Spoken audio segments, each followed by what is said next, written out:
Guido is saying, good everyone, we seem to have a stream. So Okay. I'm guessing don't touch anything. Not touching anything. No. And in theory, Yeah. we're now going out. Like us going out. Oh, like people can see us. In theory. In theory. In theory. Okay. So many things that can go wrong. Yeah. All right. I'm going to sit back in a moment. For now, everyone gets to see me far too large. Arjun says they see people. John Suffel says we see you. Alan Gross says we see you. So I think we're seeable at this point. All right. All right. I mean, they could all be hallucinating individually. That's an acceptable outcome. Yeah. I mean, if that would people make are our going to lives a have lot easier, wouldn't it? What was that? Well, wouldn't that make our lives so much easier if people could just hallucinate that they watched the episode without us having to do the episode? The idea of a mass hallucination of Astronomy Cast just delights me. Mm-hmm. Yeah. Yeah. And then people could talk about it for forever into the future. It could be the basis of a new religion. An error has occurred. No, not an error. It was with Audition this time, so let's try this again. Okay. What is going on?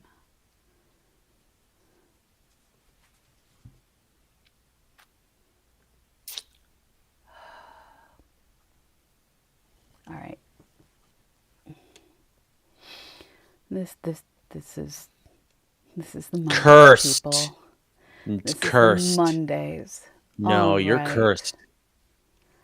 File, completely new cursed. Audio file. Today is episode 658. 57 by my math. Okay, I'm determined to move into the future. Don't do it. Don't go into the future. Stay with us. But. All right, I need to open all the reference files that I forget to open otherwise. I'm going to remember things this week, people. Yeah. Get the patrons ready to go. Exactly. The naming convention lists. Although I think this is in your head. A lot of it is. Yeah.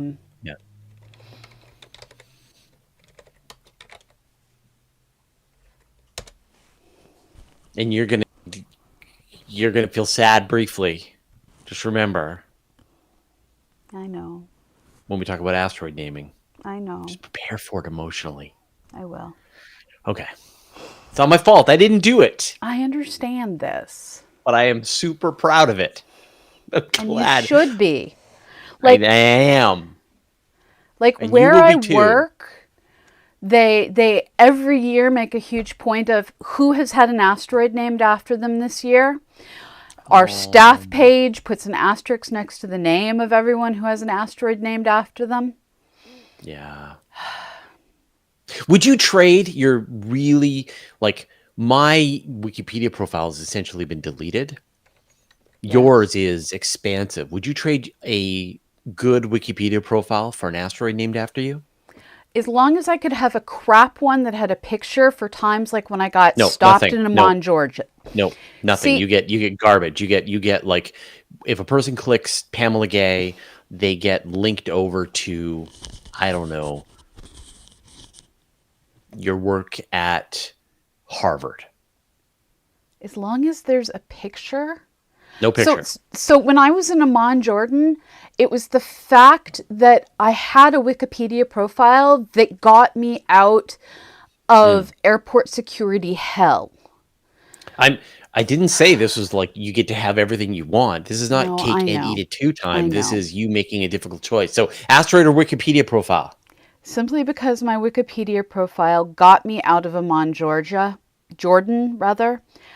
I'm going to have to say the Wikipedia profile stays, but I still really want and you live in the best timeline. You live in the best possible timeline. I know. See, I have the mangled Wikipedia profile. I'm sorry. And you, but I have the asteroid. All right. And I will take it every day of the week. I give zero craps about being on Wikipedia. All right. let's begin I need to this open 2 more thing that we do. pages. I got distracted by Okay. you.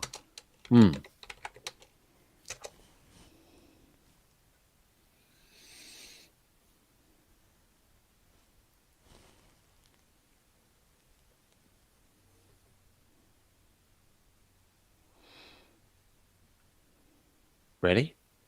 Almost. There's all the stupid subscript, superscript naming things that I just want to make sure I have pulled up.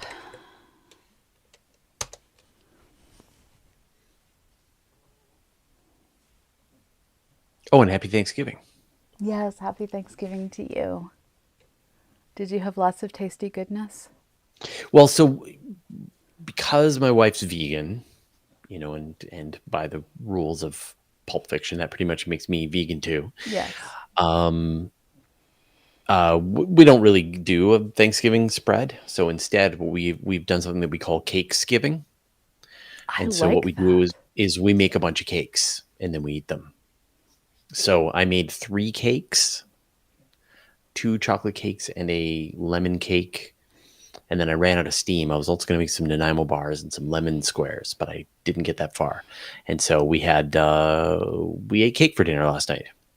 And now I'm gonna drop in at the kids and deliver both of them a cake, just to make sure that they understand. It's wild to me that your kids have gone from diapers to living on their own while we have done this podcast. Mm-hmm. Yes, yeah.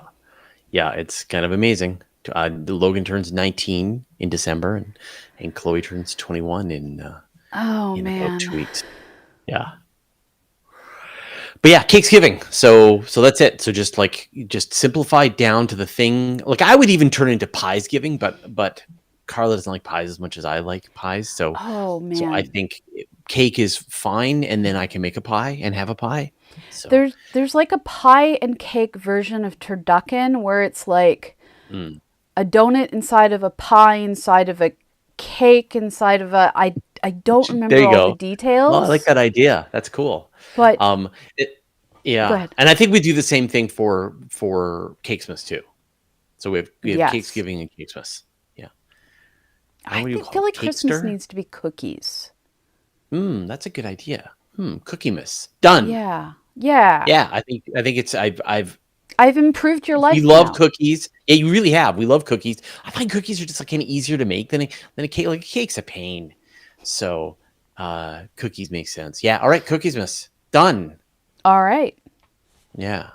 All right. We should do the show. I know. I'm just trying to I had a page earlier on how minor planets are named because there's like letters and subscripts involved, and I'm failing to find this page again. Yes, folks, I have to open up pages on my computer so that I don't screw things up. I totally agree with physics police. Pie is greater than cake. Like by an order of magnitude, pie is better than cake. Yeah, I have to agree with that. So would it be pie stir? Like for the Easter, would be pie stir? Anyway. Yeah. Yeah, maybe that's the one. That needs to be a thing. Mm-hmm. Because those are like the 3 big family meals that you do. So, yeah. All right. Cookiemas, pie stir, and Cakesgiving. Solved. Excellent. Yes. I love it. And then that makes sure that you really remember the tradition of each one of those holidays. I figured out. Just get to the good part. Why have, I don't know, Brussels sprouts? If you cook Brussels sprouts just right. I love Brussels sprouts. Don't get me wrong. Okay. I love Brussels sprouts. I love all of that. But really, you're just ruining room for the dessert. German chocolate pie.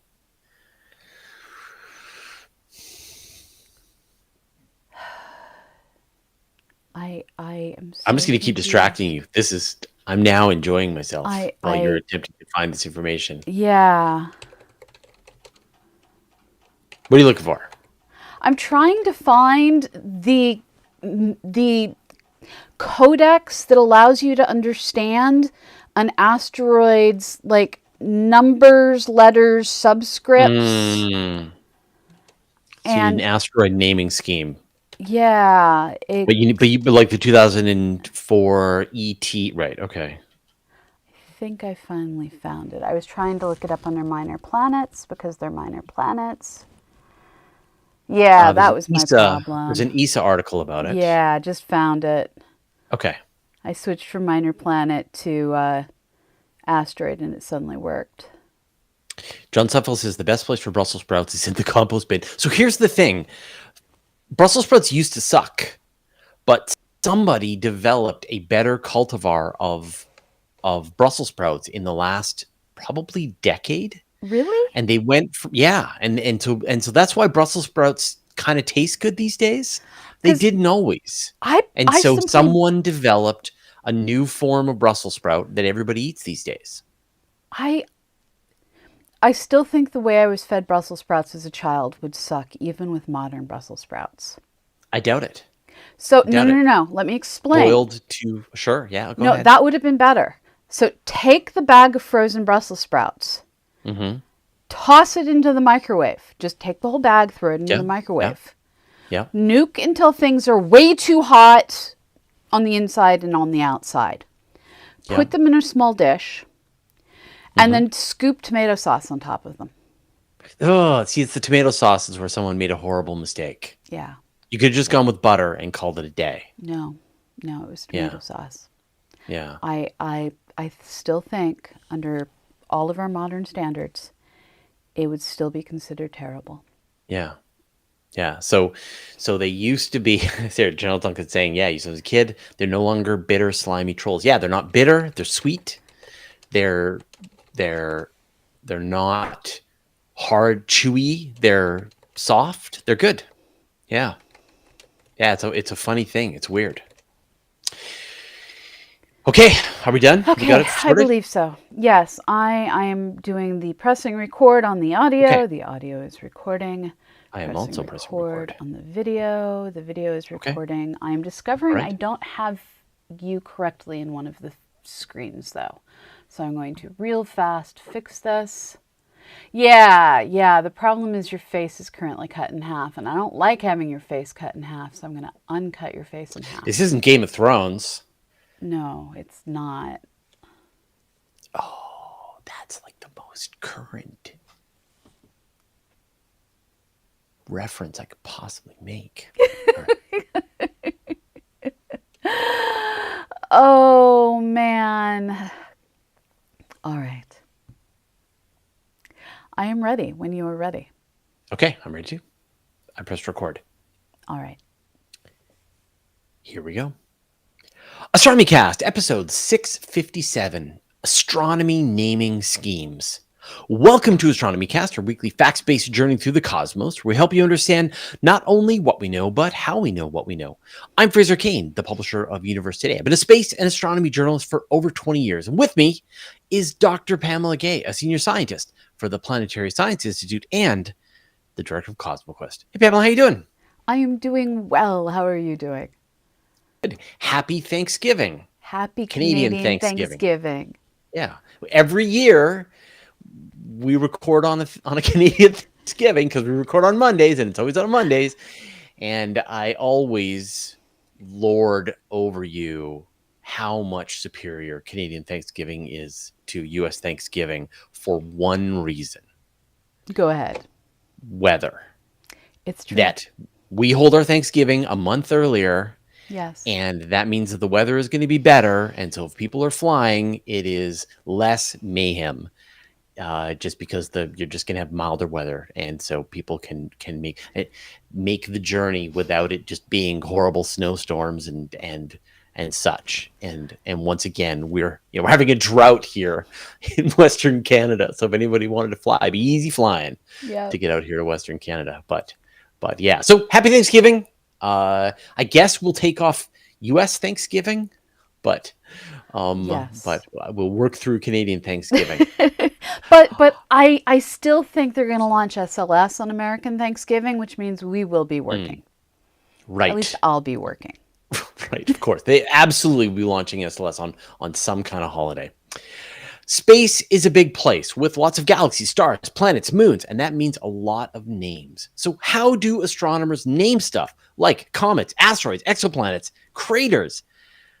We'll talk about all of this in a second, but it's time for a break. And we're back. All right, everything's got a name. So I guess let's start with the easy stuff, the stuff that we've known the names of for antiquity. Where do we get those names from? So do you mean things like planets? Yeah, the planets, bright stars, the All right. moon, the So sun, right? These things have names. Where did they come from? so the versions back on the names the Romans stole and changed and kept them for ourselves. Now, But what about names like the moon or well, the sun, well, the earth? yeah, that is again just ancient language where I am not the kind of anthropologist that can explain these truly ancient words that, Right. yeah, I mean, Earth is the dirt under our feet. The fact that it's a planet that we stand upon, that one took a Yeah. hot minute to figure out. But I think it's funny, right? Like I get emails all the time from people and saying like, what is the name of the moon? And I Yeah, say it's the moon. yeah. And then someone will comment like, no, it's Luna. But that's not true. That's That's just just the name in another another language language. in another Yeah, language. Yeah. Yeah. The sun, Soleil, whatever you want to call it, Earth, Terra, just another word in another. And the reason is because we didn't know there were others. And right. so and so it's just like, of course, it's the moon. It's a name for the thing that's in the sky. And you don't realize that it's actually a classification of objects. Antiquity, they always just thought it was the thing.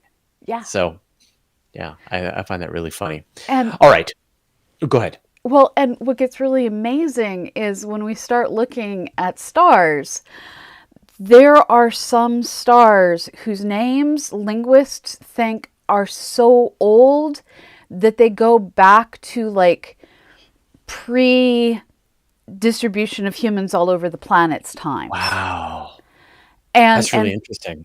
the idea that there are stellar names that go back prior to Homo sapiens diaspora from Africa, like that's a phrase I never thought I would be Yeah, yeah, saying, but the stars it's have just been an interesting. integral part of our lives for that long. But there are, I mean, in the West, a lot of our Yes. names come from Arabic astronomers, Yes. as well as like Sumerian and like again, just cultures that are thousands of years old. In some cases, we still use those names. And And in some cases it's just lost to antiquity. And then every society, I mean, people in China have names for the different stars that they have again from antiquity. And probably, I'm sure the Aztecs had their names for everything as well. and luckily there were only a few thousands of naked eye stars for astronomers or astrologers or whatever they were in whatever culture, magi. Uh, there were only 15 to about 2,000, 15,000 to 2,000, 1,500 to 2,000 stars that could be seen and cataloged by the naked eye, and not all of those had common names. So we have a few stars like Betelgeuse, Sirius, that have Mhm. these names that are words. And everything else, luckily, just got cataloged. I wish we could kind of go back and look at the names that every culture has given the Yeah. same star and then be able to present them as like a menu and go like, I like this one the best. I'm sure There, there's some really cool names that the Aboriginals in Australia came up with for stars and things like that. It'd be great to sort of have the whole list. What if there anyone's are built a cross-cultural list? yes. I'm like Yeah. exploding with vibrations here, waiting to say Okay. yes. The international Anyway, it's a problem. I guess we'll never know. No, go ahead. So the International Astronomical Union has a committee on stellar names that is working to collect the names from various cultures around the world so that we don't lose these names. And in places like New Zealand, where they're working so hard to commemorate the people whose land that they stay on, who are still alive and still there, you can actually go to museums and buy star charts that have the I'm going to say this wrong, the Moray people's names for the different stars on the star charts you can get. So Maori, people, Maori, yes, the Maori people's names for stuff. They are working to keep this information that could so easily have been lost. And software like Stellarium will even let you turn on and off the That's cool. Okay. constellations of different cultures. Yeah, I mean, there's going to be some badass names for some of the objects in the sky, and I think we should be able Yeah. to settle in on a cross-cultural collection that is Yes. only the coolest names. Anyway, so then objects that have been discovered in modern times. Yes. I'm thinking about the exoplanets, the moons, and etc. How does that naming scheme work? Well, those are a couple of very different time periods that these rules ended up coming from. So what we have for Jupiter initially, Jupiter, it was the wives of Jupiter and mistresses as well that the names were drawn from. So Jupiter is literally being circled by mistresses, which just amuses me to no end. But as they got further and further down, they did eventually run out of mistresses' names to use. So these are all names that are drawn from mythology. With Saturn, you have Shakespearean names kick in at a certain point. And so each world has its own slightly different sets of rules. And with worlds that have surfaces that we can define features on, it gets kind of crazy in terms of they start looking at, so for Europa, you have the chaos terrain that is named after Celtic myths. You have Celtic myths. You have craters that are named after Celtic gods and heroes. Ringed features are named after Celtic stone circles. So you see how astronomers latch on a theme and go down the rabbit hole. Right. The mythology rabbit hole And features very strongly across the naming schemes for the solar system. And sometimes it's not just mythology. With Mars, one of my favorite details is small craters are named after places on Earth with a population less than 100,000. I wonder Yeah, if there's a Courtney crater out there then. there could be, or you could go name one or propose to the IU the naming I guess of one. so. Yeah. All right, we're going to talk about this some more, but it's time for a break. And we're back. Now, you've said this is the name for that, and those are the names for these, and they're getting their official name. So who decides what the names are? There are a variety of different committees within the International, which is a global union of scientists that works in collaboration with the United Nations, actually, in a lot of different things. And there's the Planetary Naming Conventions group, there's the Asteroid or Minor Planet Naming Conventions group, there's the Stars Naming group, and the fact that these are all separate committees under different parts of the IAU sort of came to a nasty head in 2006 because Michael Brown had discovered a new large object out in the Kuiper Belt that was potentially larger than Pluto. And the question was, Does it get to be named by the Icy Objects Minor Planet Naming Committee, or does it get to be named by the Planetary Naming Committee? Whoa. And like you're talking about Eris here. yeah, and Yeah. it comes down to they had to have a definition of what a planet is so they knew which committee got to approve the name. That's crazy. It's Is that lovely. real? It's real.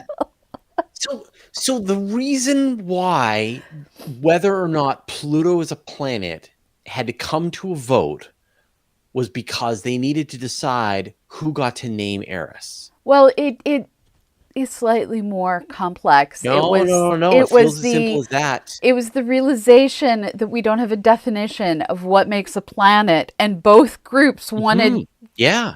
dominance over this object. Right.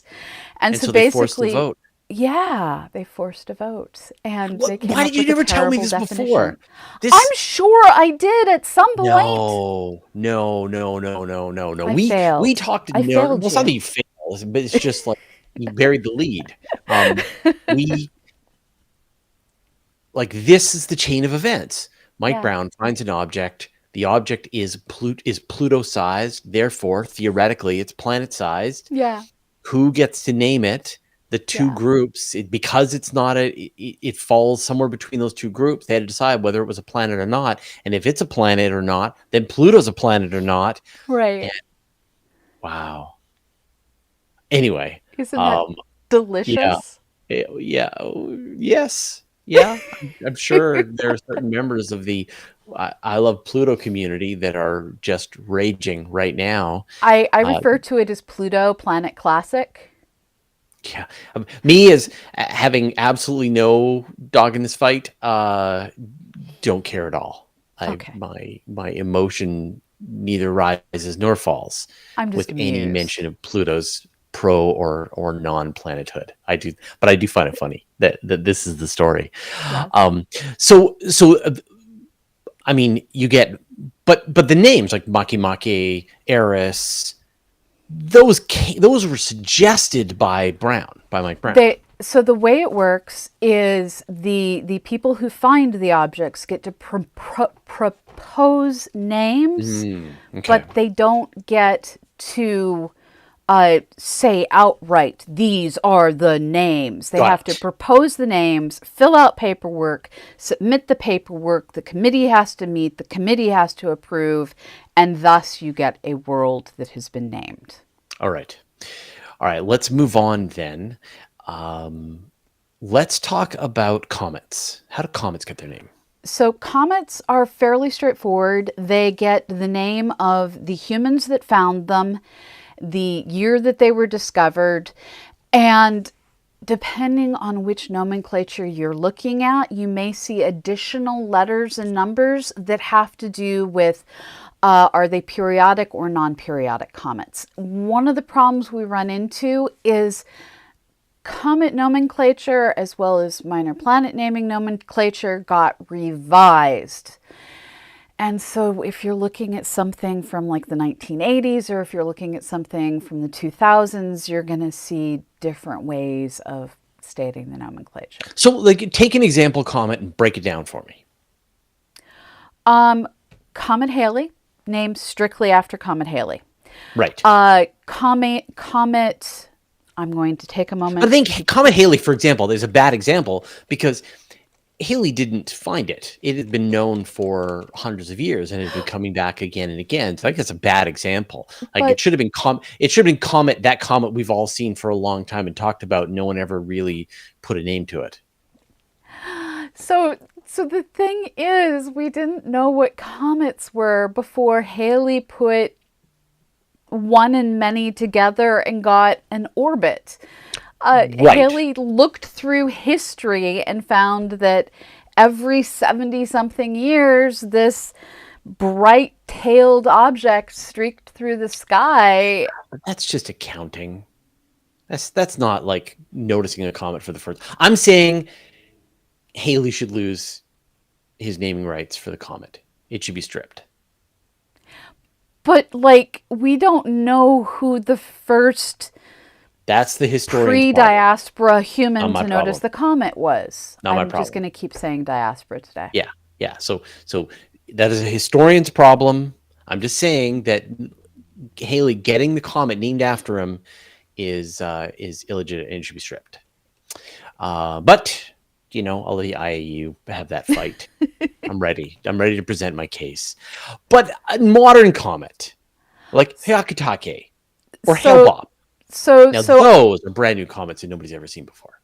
Right. Those are again from some of the earlier nomenclature where they're named after the discoverer. It gets more chaotic with modern comets, but since Pan-STARRS is finding most of them, we are glad for the chaos. So for instance, there is Comet 2017 K2 Pan-STARRS. Perfect. Okay, so that's a jumble of information. What does that mean? Yes. So that means it was found in 2017. The K2 starts to give you information on the where in a given month and which number in a given month it is that it was found. And Pan-STARRS is the discoverer. So in this case, it's just the telescope survey. Yeah, right. Yeah, it's kind of boring. Beep, boop. Right. But so robots. So comets. So would you say that accurately that comets are named after robots? Yes. And I'm okay with this. Yeah, I'm all right with that. That's fine. All right, we're going to talk about this some more, but it's time for another break. And we're back. I mean, this really should smooth over the rise of the robots. Like when they come to dismantle us for our atomic parts, we'll say, whoa. We named all these comets after you. And they'd be like, oh, you humans. Oh, shucks. All right. No matrix for you. No termination. We'll live in peace and harmony till the end of time. I don't think it's going to work that simply, but I hope it's worth a shot. It's worth a shot. Yeah. All right. So now for the best part. We've talked about comets. Let's talk about asteroids. How do asteroids get their name? My dog just sighed as well. Good. So asteroids get their name basically in the order they have been found. So it's asteroid 1, 2, 3, 4. And then sometimes, if they're a lucky asteroid, someone decides to grant them a name. Yeah. And again, the name has to be approved of by an International Astronomical Union committee. But in the past, we didn't have this committee. So you can go and look up like the earliest discovered asteroids, and they have the number and the name, and the IAU was not involved. Ceres, Vesta, they were just named. But that's interesting. So when you see 4 Vesta or 1 Ceres or whatever, when you see the number, you know that it is... What order it was found in. What order it was found in. Yeah. And so, for example, asteroid, 158,092. We haven't got that high yet, but... Yes, we have. We absolutely have. Yeah. Oh, yeah. Geez. Asteroid 158,092. Asteroid Fraser Cain. Was the 158,092 second asteroid that was discovered. All right. Fair enough. Now, how did it get the Fraser Cain part of its name? So either the person who discovered it, or if it got ignored long enough, someone who noticed that it had been ignored long enough, submitted to the IAU that this asteroid deserves a name. And this name I am proposing commemorates someone who is good and noble and has done excellent things and has a name that is absolutely not controversial. Right. And so in this case, Jeff Metcalf, the blue-collar scientist, who passed away in 2008, 15 years ago. Yeah. Was a prolific asteroid discoverer and named asteroids after a whole bunch of people in the science and in science communication community. Yeah, you and Phil Plait got your names at the same time. Locked a wall up, but missed you, and we're always sorry. So if anyone's listening to this and you discover asteroids, like throw a bone to Pamela. Come on. she could really use an asteroid named after her. Well, Um, yeah.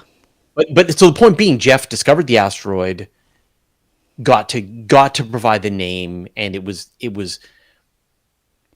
like, it's not like he got to suggest the name to the community. It was more like if he had said something trolling They or could have hateful, then they could vetoed have it. stripped it. But Yeah. that was the good name, because I guess there are so many asteroids being discovered all the time. Yeah. Yeah, that's really cool. Now, what about exoplanets? So exoplanets, we haven't started giving them, other than occasionally a research team will bestow a name upon something they find, but those I don't believe are considered official anywhere. They get names that are lowercase a, b, c, d, e, Mm-hmm. according to their distance or their discovery order from their main star. So Right. if we end up finding something later that is closer in, then things get to be a jumbled mess. Luckily, it's usually easiest to find the thing that's innermost. But there is no So, A. The A is the star. right, Right. right. So if you say you have Pegasi 51, the first planet Actually, ever discovered. I'm going to fact check that one because this is a lowercase and there's Tau Booby.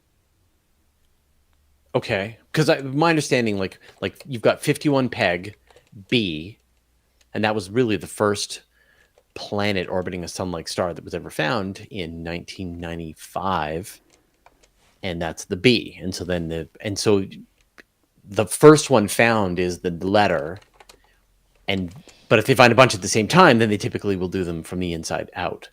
But the category, like the actual name, like Glyza, the Trappist, though Kepler, like those are coming from the telescope. So it's the telescope is the first part of the name. Glyza, whatever, the star catalog. Then it is the designation in the catalog. So 57, 81, whatever. And then it is the letter designation, which is the planet, Okay. and whether it's closest to the star or first discovered. Because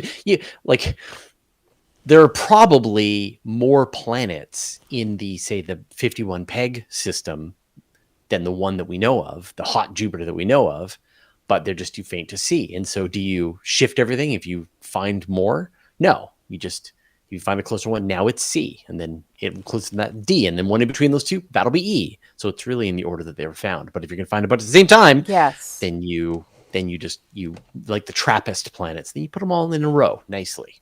You are entirely correct. And the reason I had to take a moment to be confused is multi-star systems. Right. It's capital, though, right? Yeah, and this is where Yeah. the capital versus the lowercase comes into play. So back in my slacker astronomy days, we took great delight in the discovery of a planet in the Tau Bootis system orbiting the primary star, which is A. So it is legitimate to either say Tau Bootis, capital A, lowercase b, or to simply say Tau Bootis b, but you really always just abbreviate it. So it's Tau Booby, and I'm apparently an 8-year-old and still take delight in that. So if it's the primary star of a binary system, you can omit the letter. If it's a secondary, tertiary, whatever star in a multi-star system, it would be the constellation, the star designator. So that's usually a number, and then for bright stars, so the Bayesian number, the constellation name, the capital letter of the star in the multi-star system when the letter is not A, followed by the lowercase letter. And then you're also going to see the names of stars, galaxies, pulsars, things like that. And it's going to be a jumble of numbers and letters. That just comes But from they some have star meaning. catalog. Those have Sure. meaning. 2 mass,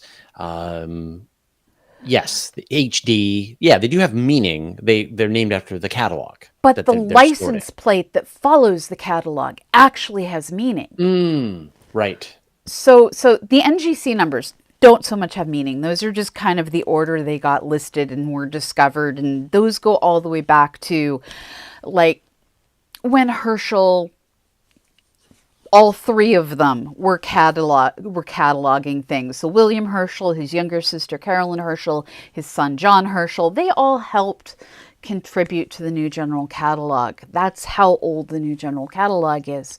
Right. But modern catalogs, so for instance, if you're looking at a Bell galaxy cluster, you have the Bell number, which is the order in which it was found, and if there's an S in front of it, that means it's a Southern Hemisphere system ID. So it's a Bell. No letter means Northern Hemisphere. S in front of it means Southern Hemisphere. But a Bell, for instance, S0295 is also cataloged as RxC J0245.45302. Right. And that means that it is the object that was found in the Chandra mapping of the region that has that particular Julian date, Right. so J2000 coordinate describing where it is. And they usually only give the RA part of that license plate, but if you go to the actual catalog, it will then have either a plus or a minus and give you the declination as well. And so you could see the name of the object and know where to find it in the sky, as opposed to having to look up a catalog, find the location of the object. You can just find it there in the name. But what if they drift over time? That's a terrible naming scheme. So no. So the reason that they have that J in front, or they have a B, which means the 1950s coordinate system, that letter that you have in front tells you when that position is good for.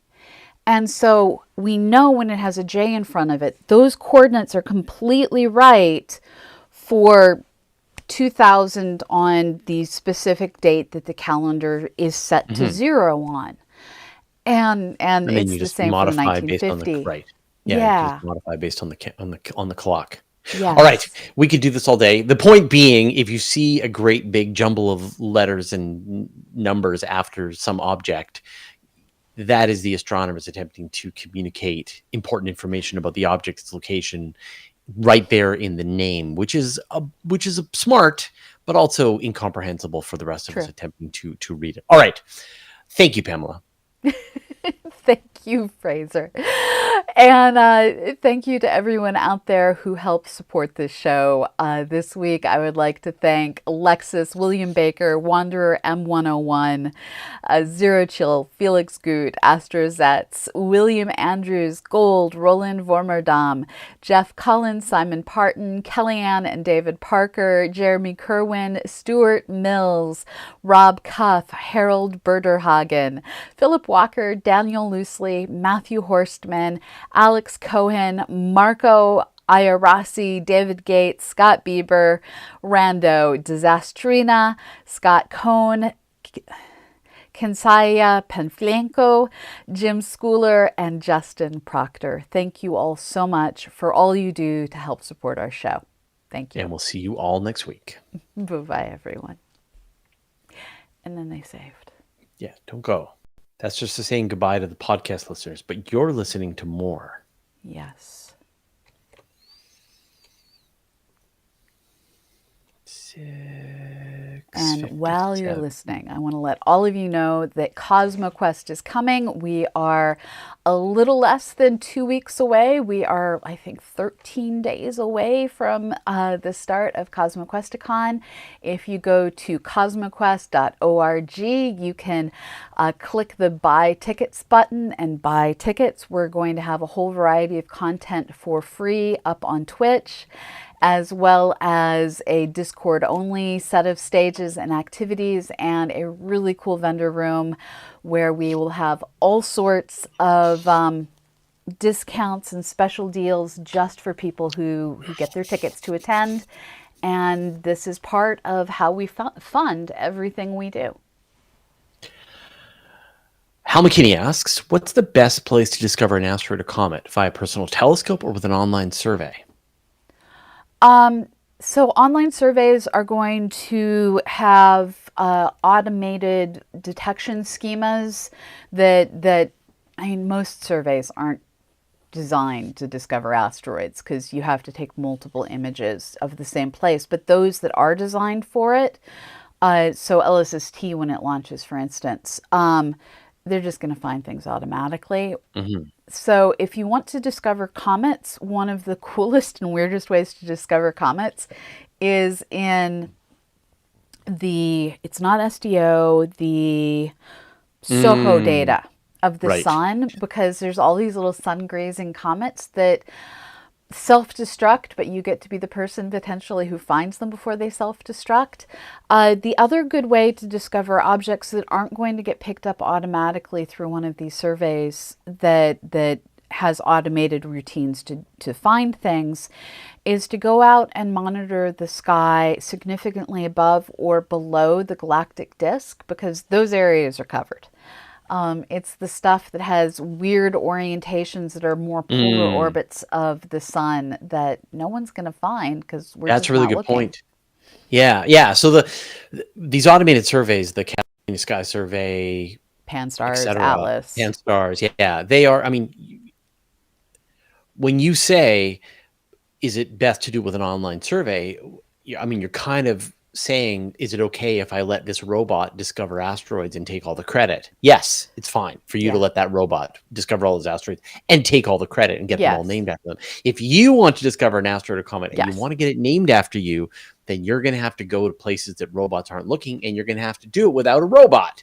Yes. You're going to have to, unless you want to afford to buy a robot, and then by all means, but then you create your own, the Hal McKinney Sky Survey, and then you can have all the asteroids and comets that it discovers named after you. Yeah. But so the one way is you get out there with your telescope and you take a picture of the same spot, and then you do the blinks, and there's software that you can run. The astronomers have all the software to do this, and you're looking for objects that have never been seen before. Space is big. There's lots of places that nobody's looking, and you can theoretically find asteroids in that data, and then you compare it against known orbits, and you can decide, and you can figure out whether or not it's a brand new object. If it is, then congratulations, you get to name it after Pamela. Like, that's got to be your first priority. So there's, or if it's a comet, it gets named after you. There's already a comet Pamela. It's one of the first ones, and I don't think it was named after a human necessarily. It has to be Comet Starstrider because gay you can't use. Yeah. You should be proud of you. There needs to be an asteroid Starstrider. Sure. So that's how you do it. But like, the problem is if you use one of those surveys, if you use the work that somebody else has done, like you can dig through Hubble data, and people have done it. People have found tens of thousands of asteroids in Hubble data, but you're going to have a hard time convincing people that you get to name these asteroids after yourself when it was just sitting there in Hubble data, and all you did was write the algorithm that digs through the pictures and looks for asteroids. You got to do it the hard way. Yeah. Arjona is saying that I recently learned that ancient people's ideas and usages of the stars change with latitude because of the time the stars stayed up. Never thought about that before. Yeah, it's a really good point. Yeah. That for different places in the world, stars behave in different ways. Like for us, the North Star is a constant. You can always find out where it is. But if you're close to the equator, depends on where the North hill Star is going to be. Yeah, I mean, it depends on the time of the year. Depends on the hills. It depends on the time of the year that the tilt of the Earth is going to either make the North Star visible or not visible. Not the tilt of the Earth with the North Star, because the North Star is aligned with the tilt of the Earth. It's literally where there's a hill or not. I guess it's a hill, yeah. But I mean, if you're like right on the equator, then won't the North Star be right on the horizon? Right. But since it's right on the horizon, if you're on a big enough hill, you can see it. And if you're not on a hill, you can't see it. Right. You can't see it. Yeah. Right. Okay. Yeah. So it's worthless. It's like Mercury to me, which people say is a planet, but I don't think it exists. right? Fair. Because I am surrounded by hills, and so wherever I look, I just see a mountain where someone says I should be able to see Mercury.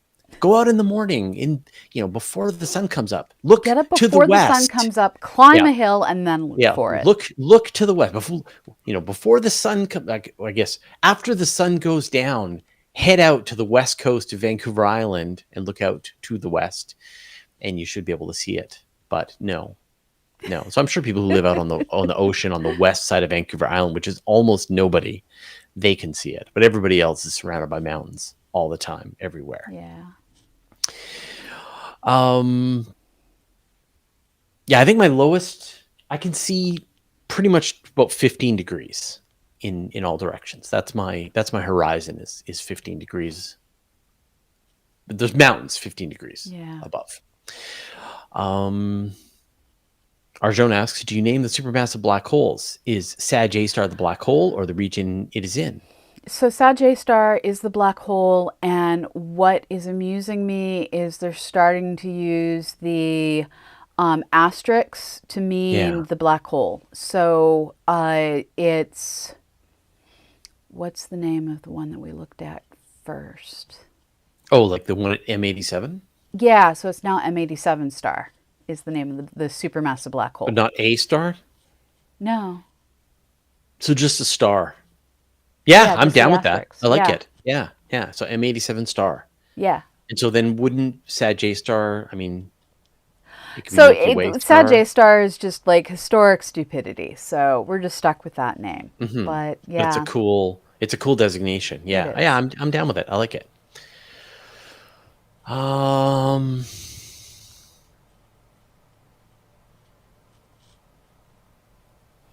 Let's see. I see no other questions except more questions from Hal McKinney and Arjun. So the rest of you are just going to have to wait. Here we go. Marina Ripan asks, what do you think about the joint photos by Hubble and James Webb when imaging DART? I didn't think of it as joint observations. I thought of it as every telescope that can see this asteroid is gonna look at the same time. So this was simply a all hands on deck. Everyone look so that hopefully we don't miss anything cool that happens. And I personally have so far been most impressed by some of the ground-based images, even from amateur astronomers, of it. Yep, that 100%. puffing out is absolutely amazing. The I don't remember if it was Hubble. No, it was one of the ground-based telescopes. It was the Virtual Telescope project was the one that made that really cool puff that you see. Yeah. Yeah. And I think the reason is because time on Webb and Hubble is so extreme that you're not going to be able to do anything more than quickly take a picture at the moment of impact, take a bunch of spectroscopic data, and then back to business as usual. Right. While these ground-based observatories, this is the most exciting thing going on in the sky for them, and they were able to observe it over hours and even days. And so you saw this, the wreckage go out as this puff. There are images showing the asteroid has grown a tail. It's really cool. Yeah, you're 100%. I agree with you. Do you remember which ground-based telescope it was that got the image that had this perfectly straight line that looked like a diffraction spike, but was actually a, like 10,000 kilometer tail coming off? Yeah, I don't remember who that was, but that's a ground-based observatory. Yeah, that one was another one that the image to me doesn't look like much, but what the image represents is super cool. And again, it was just, this was what that telescope was best put together to do, and this is an all hands on deck kind of scenario. Yeah, 100%. Yeah, so cool. Okay, so Hal McKinney asks, does the solar system have a name? Yes, the solar system. Yeah. Once again, because we didn't know there were others. Yeah. Arjun asks, was Arundel accepted as the real name of that farthest star? I don't think they have official names for stars seen for weird objects like that. They don't have a naming scheme. So this is where researchers end up inflicting names through research papers on the community, and they usually do, to a certain degree, get picked up by the mainstream. We do. The images of Pluto and Charon, the New Horizons team named a whole lot of stuff that they didn't even submit to the IAU the official names in a lot of cases, and we're using those names. The Mars various rover teams have named different things they discovered, and the names of the super small features that is within view of your rover.